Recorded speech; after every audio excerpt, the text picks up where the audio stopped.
Merry Christmas, Curious George. This is George.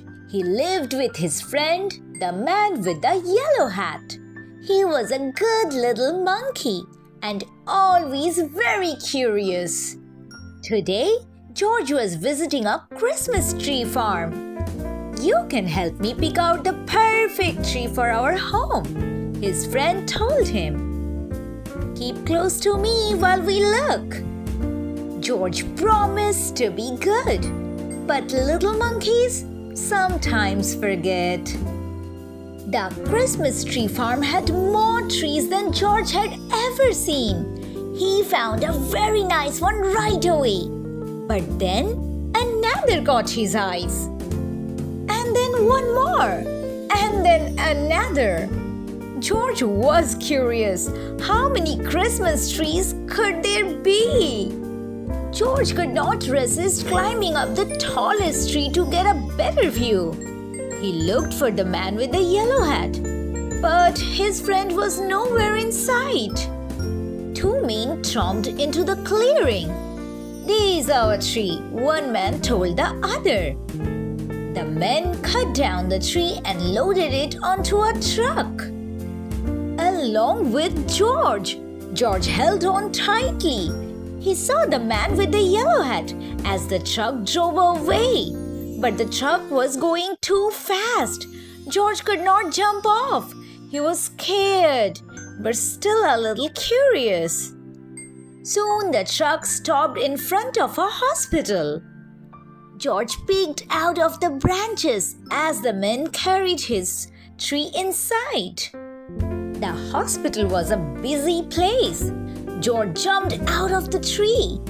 There was lots here to see and do. He looked at some interesting pictures. He found a jacket and tried it on. He played on a trampoline. He even went for a ride on a speedy little cart. What fun! Then George spotted something very interesting. His tree. George knew that Christmas trees were supposed to have tinsel and twinkling lights and shiny ornaments. But this tree was empty. George thought and thought. And then he had an idea.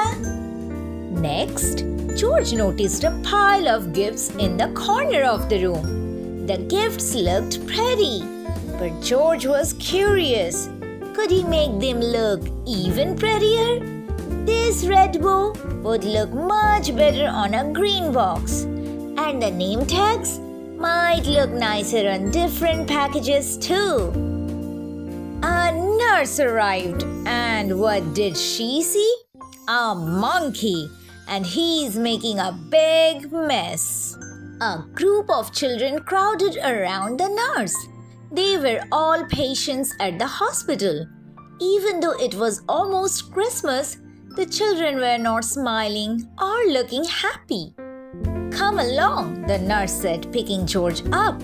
"I would better get you out of here before you can ruin anything else." A girl with a cast stared at George's tree. Suddenly she giggled. "Look," she said, "it's my X-ray." A boy laughed. "And there's the balloon from my room." All the children started chattering and laughing as they looked at George's funny decorations. "Can't he stay for the party?" a boy asked the nurse. "We don't mind about the gifts. It will be fun to sort them out. Please let him stay, please." The other children chimed in. When she saw how happy the children looked, the nurse looked happier too. "I suppose he can stay," she said, "if he promises to help fix the tree." George was happy to help. The children helped too. Some of them returned George's decorations, while others handed George the real ornaments.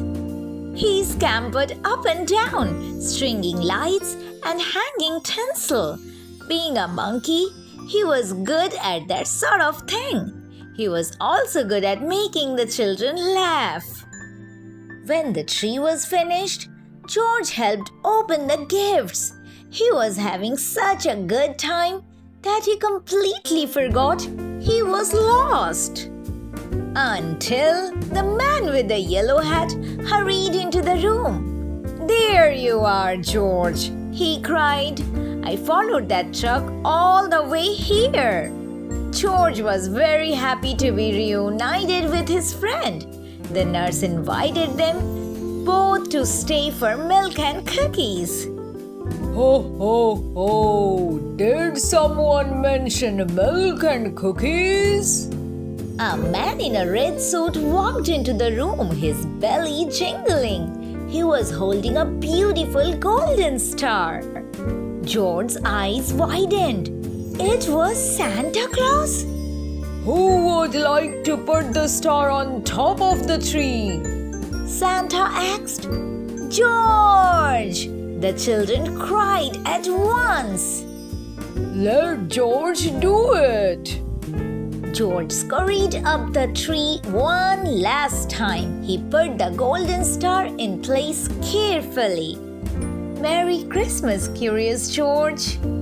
The end.